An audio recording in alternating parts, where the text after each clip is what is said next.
Umur kita sudah dikurangi oleh Allah 1 tahun.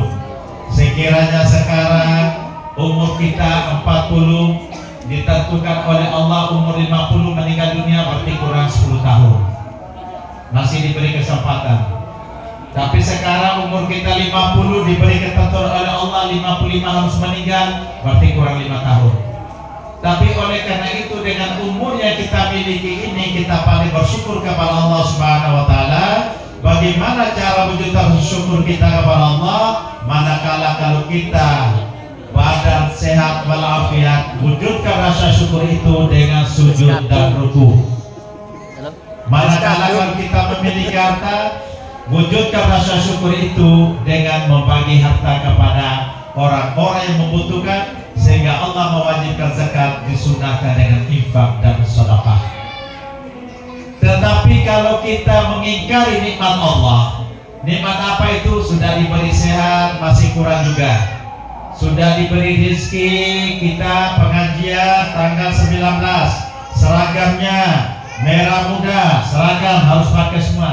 Pertanyaan saya, tolong dijawab, sudah lunas atau belum seragamnya? Sudah. Alhamdulillah. Oh, gratis ya? Di mana-mana gratis. Kemarin saya ngaji pengajian di Masjid At-Taqwa, itu benar tahu itu panitia. Seragam juga pink juga. Jangan-jangan seragamnya sama nih, tak ganti-ganti. Mentah-mentah gratis ya. Alhamdulillah, saya sangat senang, semangat ibu-ibu. Karena hampir 90% jamaah pengajian saya itu perempuan. Setiap pengajian selalu seragam walaupun utang. Tapi alhamdulillah semuanya lunas. Jangan sampai berutang ya, selangkah mau masuk surga diharapkan oleh Allah kalau utang belum dilunaskan. Tapi saya yakin untuk ibu-ibu jamaah pengaji Simorejo, walaupun seragamnya pergantian, hitam, pink, merah dan lain sebagainya, selalu lunas. Dan tahu lagi kalau sebelah kiri saya ini yang hijau muda, insya Allah lunas juga ya, insya Allah. Jadi oleh karena itu Allah menyampaikan, wa ta'adzana rabbukum la syakartum la'azidannakum wa la kafartum inna adzabi lasyadid. Manakala kalau kamu mengingkari nikmatku, sesungguhnya azabku sangat pedih. Azab tidak selamanya letusnya gunung, azab tidak selamanya banjir bandang, azab tidak selamanya datangnya malapetaka, tetapi azab di bawah kelopak mata kita. Suami nikah lagi, anak durhaka kepada orang tuanya, istri cerewet, itulah suatu azab. Ibu-ibu cerewet gak bu? Ibu-ibu cerewet gak? Gitu mau masuk surga. Kunci masuk surga itu jangan cerewet. Itu aja bu. Jadi oleh karena itu Allah sampai menyatakan, itu tadi surat Ibrahim ayat ke-7. Allah sampai mengatakan, ba'atakum mikuli ma'sa'atum wa in ta'uddu nikmatallah. Apabila kamu menghitung nikmatku, kamu tidak bisa menghitungnya. Innal insana ladzalumun kafar. Sesungguhnya manusia itu sangat zalim dan sangat mengingkari. Oleh karena itu, wujud rasa syukur yang dilaksanakan oleh Pak Holil pada malam hari ini, di mana Muhammad Usman Saiful Jalil, ini apa nih? Anaknya ya. Tasyakurun pada malam hari ini yaitu putra Muhammad Usman Saiful Jalil dan kedua putrinya Deva Fitri Wahyuni. Ini hari kelahiran pada saat hari ini miladnya ya. Ya. Insyaallah kita doa bersama. Oke. Ya. Tentunya dengan harapan kita, iringan doa saudari kita pada malam hari ini, kedua putra putri ini Ananda Muhammad Usman Saiful Jalil dengan Ananda Deva Fitri Wahyuni ini, semoga anak yang soleh dan solehah. Jadi harapkan meja.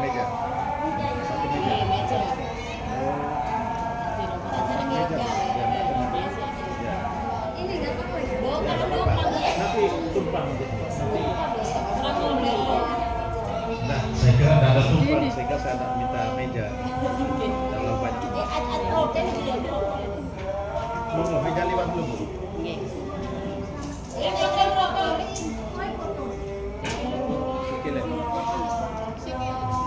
Kita teruskan ya, sambil jangan perhatikan meja Bu ya. Perhatikan tumpeng. Sudah sampai di mana tadi Bu? Nah oleh karena itu syukuran kita laksanakan ini merupakan wujud rasa syukur, di mana Bapak Holil sekeluarga, Bapak Jalil mengundang kita untuk membagi kenikmatan yang diperolehkan, yang dibagikan, yang diberi oleh Allah Subhanahu wa Ta'ala. Apabila kalau kita mengeluarkan harta, tidak ada kamus orang yang zakat, orang yang infak dan sedekah itu akan miskin. Selalu ditambah dan diberi oleh Allah Subhanahu wa Ta'ala. Asal kuncinya itu iman dan takwa kepada Allah. Karena orang yang beriman bertakwa, apa kata Allah? Orang yang bertakwa itu tidak ada kesulitan di dalam kehidupan. Wa may yattaqillaha yaj'al lahu makhraja. Barang siapa yang bertakwa kepada Allah, Allah senantiasa memberi petunjuk untuk jalan keluar di saat dia sedang menghadap sesuatu kesulitan. Wa yarzuqu min haitsu la yahtasib. Diberi rezeki yang tidak disangka-sangka dari mana arah datangnya rezeki tersebut. Ibu tadi tidak membayangkan pada malam hari ini akan membagi tumpeng, menikmati tumpeng, tidak ada bayang, termasuk saya juga. Tahu-tahu saat ini wa yarzuqu min haitsu la yahtasib, diberi rezeki yang tidak disangka-sangka. Di hadapan saya sebuah tumpeng yang bagus indah akan dinikmati bersama. Jadi oleh karena itu nikmat tidak selamanya yang kita miliki itu, tapi nikmat yang tidak kita miliki ini yang akan Allah berikan kepada kita asal kita hidup dengan optimis. Optimis itu bahasa Indonesianya. Kalau bahasa agamanya harus husnuzan. Kita prasangka baik kepada Allah. Jangan sampai kita memberi sedekah kepada orang dengan uang 50.000. Uangku habis Kalau kita mengatakan uang habis, akan habis benar. Diamini malaikat, dikabulkan Allah. Kenapa? Ucapan kita itu doa. Jadi kalau kita optimis dengan harapan, ya Allah saya keluarkan uang 50.000, 100.000 ini untuk membantu saudara saya yang kesulitan, Engkau lah yang akan membalas kepada ya Allah. Insya Allah cepat atau lambat akan diganti oleh Allah. Tidak selamanya uang harus diganti uang, tapi uang bisa diganti dengan kenikmatan yang lain, seperti sehat, seperti rezeki anak kita lulus dari sekolah, anak kita akur baik, suami kita dan suami istri di dalam rumah tangga tidak pernah kacau balau. Itu satu nikmat yang luar biasa. Saya tadi pagi sempat nonton video, ada anak yang durhaka kepada orang tuanya. Mohon maaf Bu, satu ibu bisa menjaga anak sampai 12 orang. Contoh kami ini, saya satu bapak satu ibu, ada 12 orang. Saya yang nomor 10-nya. Lahir tidak pernah operasi sesar. Orang dulu. Sekarang titik-titik sesar, titik-titik sesar. 7 juta, 5 juta keluar untuk ada BPJS. Satu ibu bisa menjaga anak 12, 7, 5, 3. Tapi anak belum tentu bisa menjaga ibunya satu orang, walaupun anak itu 7 atau 8 orang. Tapi alhamdulillah kami 12 orang membagi tugas. Yang terakhir yang jaga di tempat memperhatikan ibu. Dan saat ini saya menjadi ada yatim piatu, bapak ibu tidak ada. Mungkin kita dua sama di antara orang yang tidak punya bapak ibu. Apa tugas kita? Mendoakan. Doa seorang anak bisa menebus, bisa membebaskan orang tua dari siksaan kubur. Apa doanya? Rabbighfirli wali walidayya warhamhuma kama rabbayani shaghira. Di mana satu riwayat hadis qudsi Allah Subhanahu wa taala berfirman, Rasulullah sallallahu alaihi wasallam bersabda, ada orang tua di dalam kehidupan, sholatnya rajin, ibadahnya luar biasa, haji, sedekah, semuanya dilaksanakan. Pada saat meninggal dunia dimasukkan ke dalam kubur, semua keluarga pulang, tinggal sendirian di dalam kubur alam barzah. Malaikat munkar dan nakir mulai bertanya, man rabbuka? Semua dijawab, Allahu rabbi, man nabiyuka? Muhammad Rasulullah SAW. Semua dijawab. Pada saat pertanyaan terakhir tidak bisa dijawab. Pertanyaan itu tidak ada di dalam hadis kursi tersebut, sehingga saya tidak bisa menyampaikan. Pada saat pertanyaan itu tidak bisa dijawab, malaikat mungkar dan nakir mengangkat rotan yang bahan bakar dari api neraka untuk memukul orang tua tadi. Pada saat rotan mau mengayunkan, mau memukul orang tua tadi, Allah Subhanahu wa Ta'ala mengatakan, hei malaikat mungkar dan nakir, jangan kau memukul orang tua itu. Hanya mungkar dan nakir bertanya, mengapa ya Allah? Jangan, karena orang tua itu memiliki anak yang soleh dan soleha, yang saat ini sedang berdoa kepadaku dari lubuk hati yang paling dalam dengan ketulusan dan keikhlasan hati. Dia berdoa kepadaku dan kukabulkan doanya. Apa doanya? Rabbil ghfirli wali walidayya warhamhuma kama rabbayani shaghira.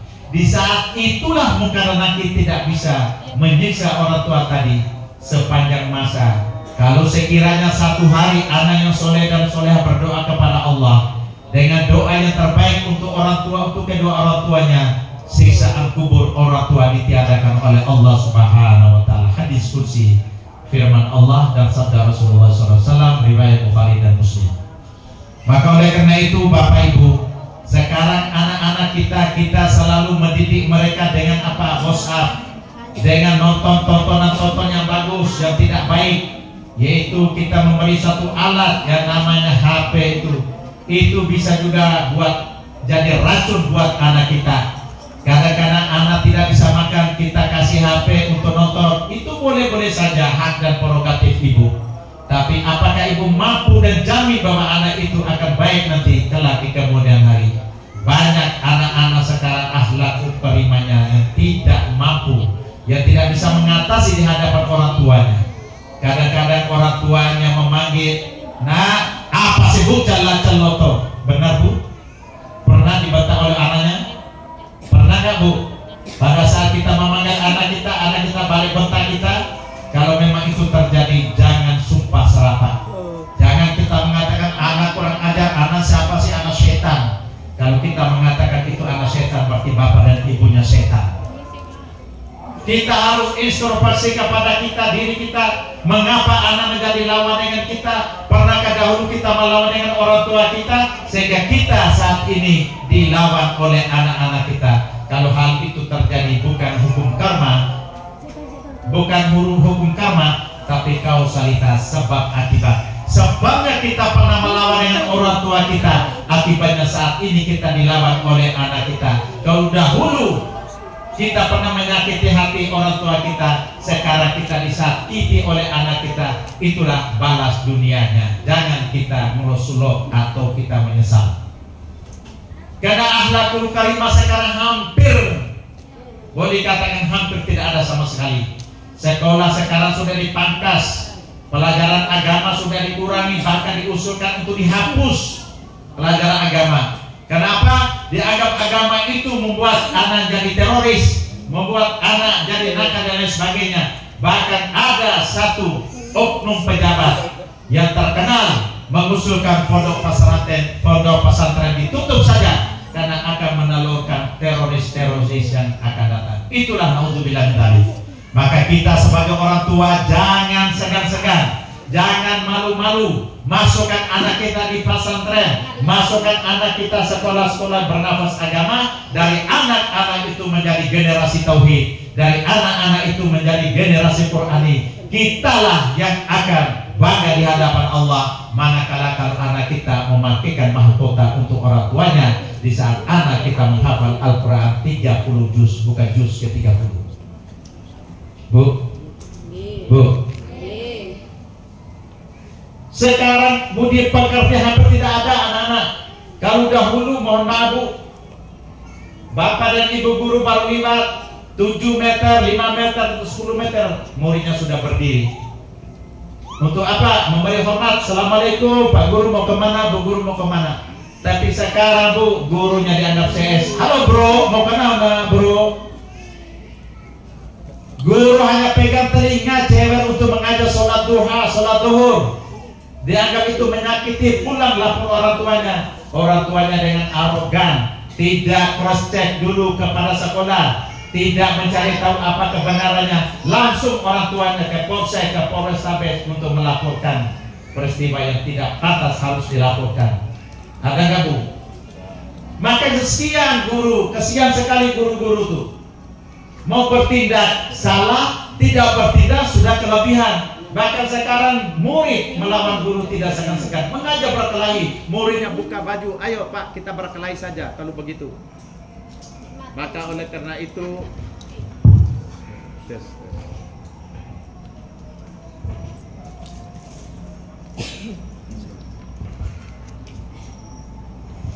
maka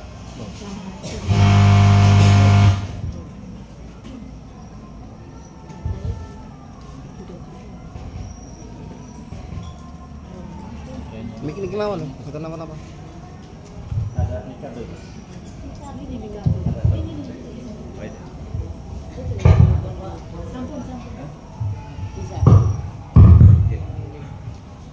Kalau terjadi seperti ini, jangan kita menyesal.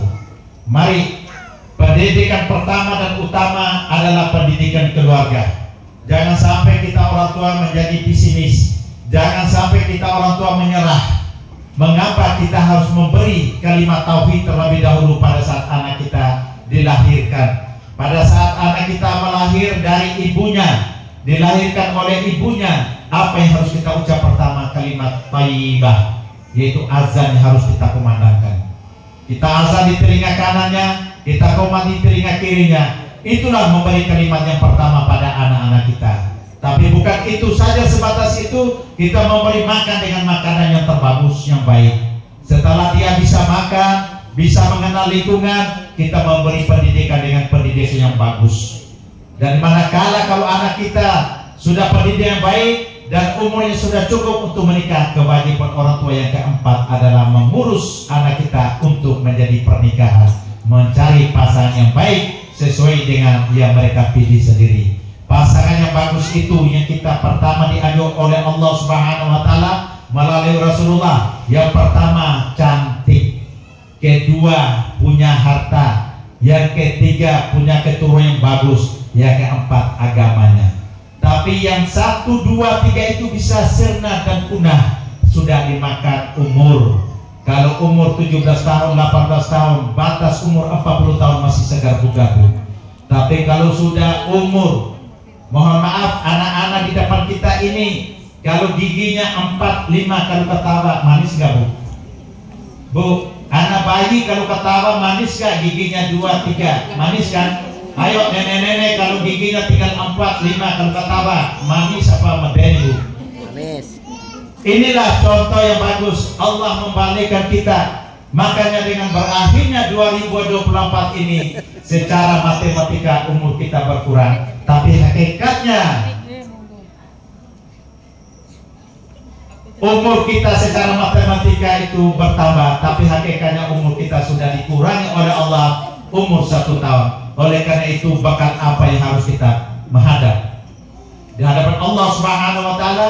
Apa yang dikatakan oleh Umar bin Khattab, hasibu anfusakum qabla an tuhasabu.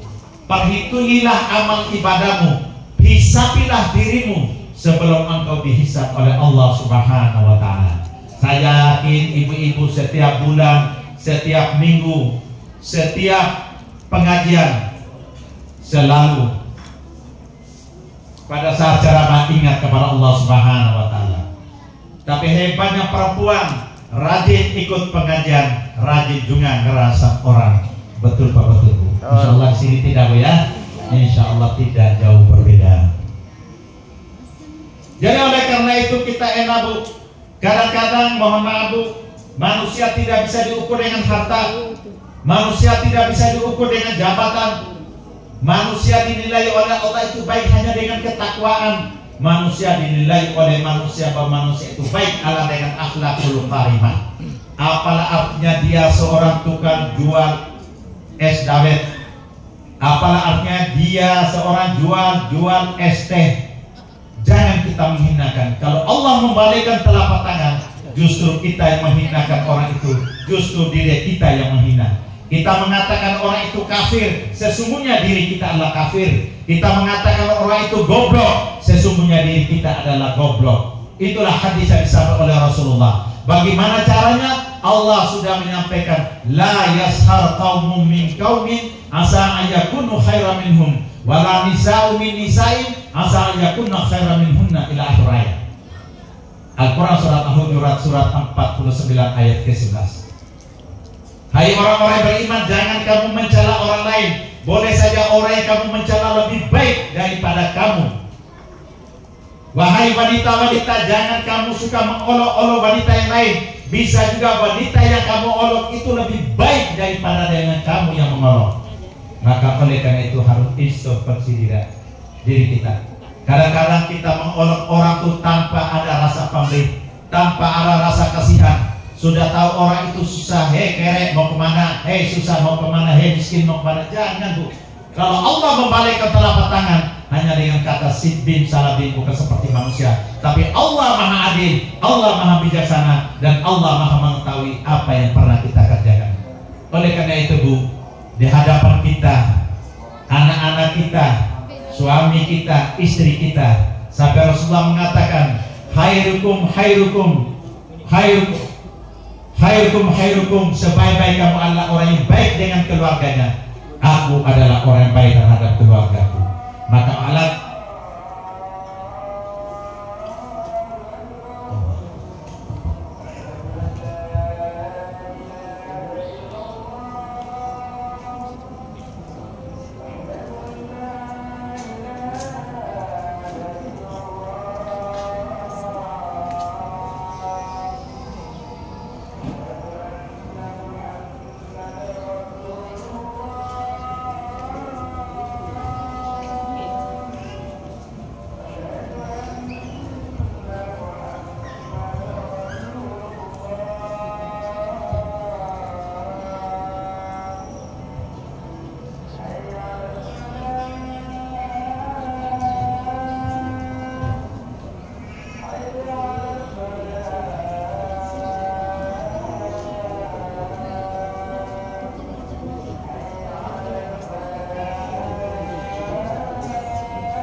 jadi oleh karena itu kehidupan kita ini hanyalah merupakan suatu terminal singgahan, ibarat perjalanan seorang musafir singgah di suatu tempat namanya terminal untuk istirahat sejenak. Itulah dunia bu. Kemana menjadi tujuan kita, yaitu akhirat dengan pilihan surga atau neraka. Oleh karena itu yang kita bawa di hadapan Allah adalah amal soleh. Sebagaimana firman Allah dalam Al-Quran surat An-Nahl surat ke-16 ayat 97, man amila sholihan min dzakarin aw untha wa huwa mu'minun falanuhyannahum hayatan thayyibah wa lanajziyannahum bi ahsani ma kanu ya'malun. Barang siapa yang beramal saleh baik laki-laki maupun perempuan, akan kuberi kenikmatan mereka dunia yang bagus, yang baik. Tentunya kebaikan yang kita rasakan. Makanya orang yang sangat bahagia adalah orang yang pandai bersyukur yang apa yang dia miliki. Dan Allah pun akan membalas akhirat jauh lebih baik. Apa balasan Allah di akhirat? Mari perhatikan ayatnya, surat Kahfi surat ke-18 ayat 107 dan 108. Innal ladzina amanu wa amilus solihati kanat lahum jannatul firdaus nuzula khalidina fiha la yabghuna mahibala. Sesungguhnya orang yang beriman dan beramal saleh, tempat mereka adalah surga. Bukan sembarang surga. Ada 8 surga, semua surga bagus. Tapi ada di antara surga itu ada yang lebih bagus dan lebih baik, yaitu surga Firdaus. Neraka pun ada 7, semua neraka jelek. Tapi ada di antara 7 neraka itu adalah jauh lebih jelek, itu neraka sakar. Untuk siapa neraka sakar itu? Untuk orang yang tidak pernah sholat. Nanti saya bacakan ayatnya bu. Ini khususnya orang beriman beramal saleh. Sesungguhnya orang beriman beramal saleh tempat mereka surga, yaitu surga Firdaus. Khalidina fiha, mereka kekal di dalamnya. La yabghuna mahibala, dan mereka tidak mau minta pindah dari tempat itu. Itu surga Firdaus. Apa kelebihan surga Firdaus dengan surga yang lain? Di sana ada singgasana Allah. Insya Allah kita dikumpulkan dengan para nabi, aulia, muqarrabin, para syuhada dan serta soleh dan soleha. Itulah surga Firdaus. Adapun surga, adapun neraka yang 7, semua neraka jelek, tapi ada satu neraka yang paling jelek lagi. Itu khusus untuk neraka, yaitu neraka sakar, khusus orang-orang yang tidak pernah mengerjakan sholat.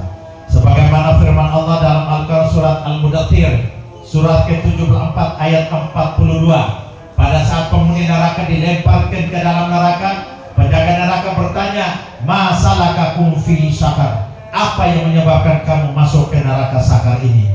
Qalu lam nakum minal musallin. Mereka menjawab, kami dahulu hidup tidak pernah sholat, dan kami juga hidup tidak pernah memperhatikan fakir miskin, serta kami juga membicarakan kebatilan bersama orang-orang yang berbicara. Ada 3 poin Bu menjadi penghuni neraka sakar. Yang pertama, tidak mengerjakan sholat. Yang kedua, tidak memperhatikan kekurangan orang lain, yaitu zakat, infak, dan sedekah. Yang ketiga, orang yang selalu berkumpul membicarakan kebatilan, pendekatan ngomong ngerasa orang Bu, bicara riba dan lain sebagainya. Makanya ini dikatakan riba, kata Rasulullah, adalah dosa yang paling besar daripada berzina. Ditanya oleh sahabat, ya Rasulullah, mengapa dosanya riba lebih besar daripada berzina? Mohon maaf, saya tidak mengandung berzina. Kata Rasulullah, kalau kamu berzina, hubungan diri kamu dengan Allah. Kalau kamu bertobat kepada Allah, bernyanyi tidak akan mengulangi lagi, Allah akan mengampuni dosa dan kesalahan. Tetapi kalau kamu riba, membicarakan kejelekan orang lain, pintu tobat tertutup, dan Allah tidak mengampuni dosa dan kesalahan, dan kita pun tobat kita tidak diterima. Manakala selama ini kita tidak pernah minta maaf kepada orang yang kita ghibah. Contoh, pada saat pulang pengajian, kita bicara dengan keluarga kita, suami kita, itu loh mas, tadi di samping saya tuh ibu tuh cerewet, gemuk, elek. Contoh Bu, besok begitu ditegur oleh suaminya, loh Bu, pulang pengajian kok ngerasa orang dosa, loh Bu, gak boleh, harus minta maaf.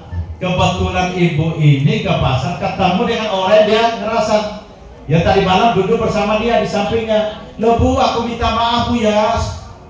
Loh apa kesalahan? Harus katakan, jangan ada dusta di antara ibu berdua. Apa dikatakan? Bu, saya minta maaf Bu, saya tadi malam ngerasa ibu, apa ngerasa? Ibu tuh gemuk, enek, cerewet. Kira-kira dia memaafkan atau ditempelin atau diludahi? Kalau dia memaafkan, itu luar biasa. Memang Al-Quran itu wal afina 'anil nas, memaafkan kesalahan orang lain akan memaafkan manakala kalau kita minta maaf. Kalau kita tidak pernah minta maaf, orang tidak akan memaafkan. Kalau kita mengatakan maaf ya, kosong-kosong ya, bukan sekadar itu saja. Katakan apa yang pernah kita mengatakan. Kalau dia sudah memaafkan, insya Allah Allah membukakan pintu tobat dan dosa kita diampuni oleh Allah Subhanahu wa Ta'ala. Tapi kalau kita tidak mengatakan demikian dan selamanya tidak dia mengetahui dan tidak memaafkan, selama itu pula dosa kita masih tergantung dan belum diampuni oleh Allah Subhanahu wa Ta'ala. Inilah Bu yang dikatakan ayat tadi, yang berkumpul bersama orang-orang membicarakan kezaliman. Jangan sampai ibu rajin pengaji, ibu rajin sujud dan ruku, tapi ngerasa orang masih bersemayam di bibir dan di lidah ibu. Inilah yang sangat dikhawatirkan. Karena apa Bu? Pada saat Rasulullah Isra Mi'raj melihat surga senang luar biasa Bu. Begitu melihat neraka kebanyakan perempuan. Insya Allah wanita perempuan di hadap saya ini adalah ahli surga semua. Mau masuk surga Bu? Mau masuk surga ya insya Allah ya. Kuncinya jangan cerewet. Kenapa Bu? Pada saat Rasulullah ditanya, ya Rasulullah mengapa wanita banyak masuk neraka Bu?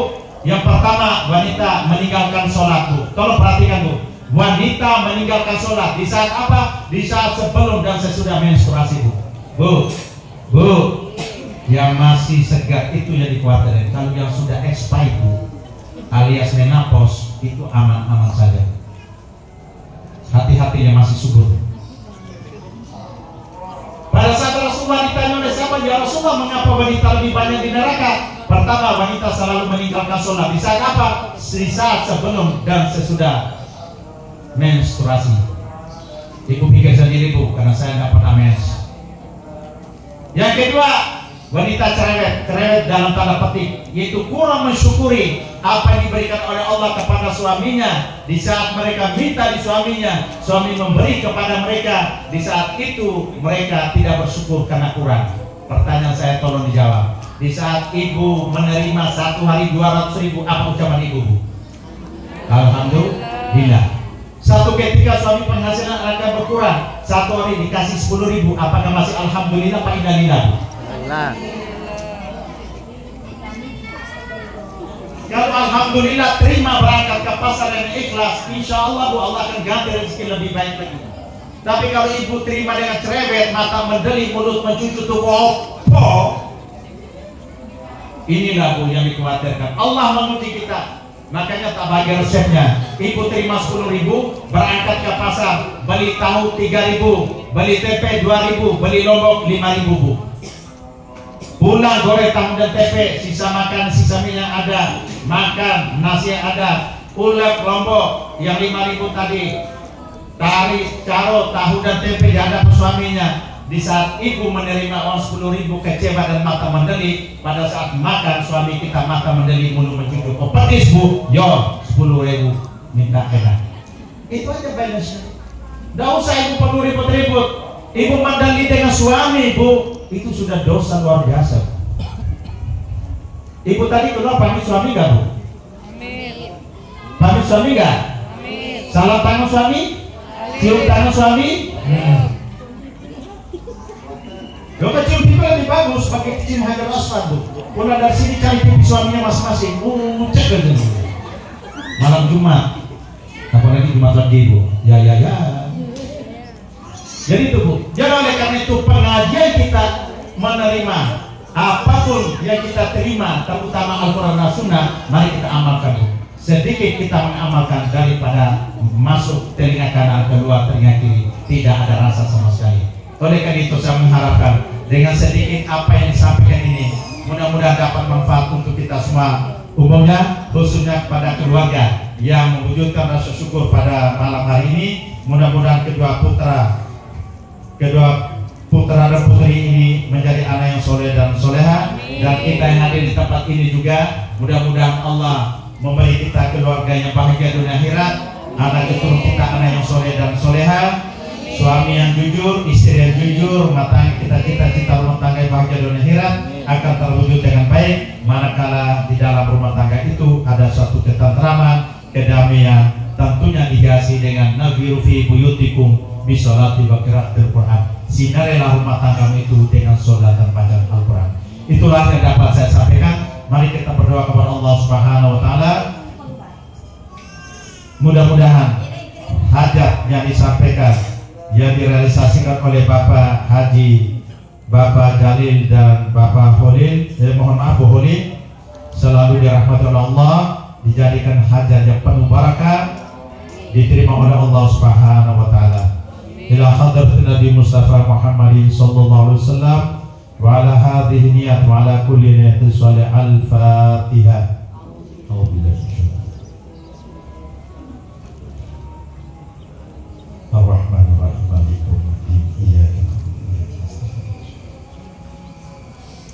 Bismillahirrahmanirrahim. Alhamdulillahi rabbil alamin. Hamdan syakirin, hamdan na'imin, hamdan wafi ma yukafi mazidah. Ya Rabbana lakal hamdu kama yanbaghi li jalali wajhikal karim sultanik. Allahumma inna nas'aluka ridaka wal jannah wa na'udzubika min sakhatika wan nar. Allahumma inna ala dzikrika wa syukrika wa husni fi ibadatik. Allahumma tawwil umurana wa sahih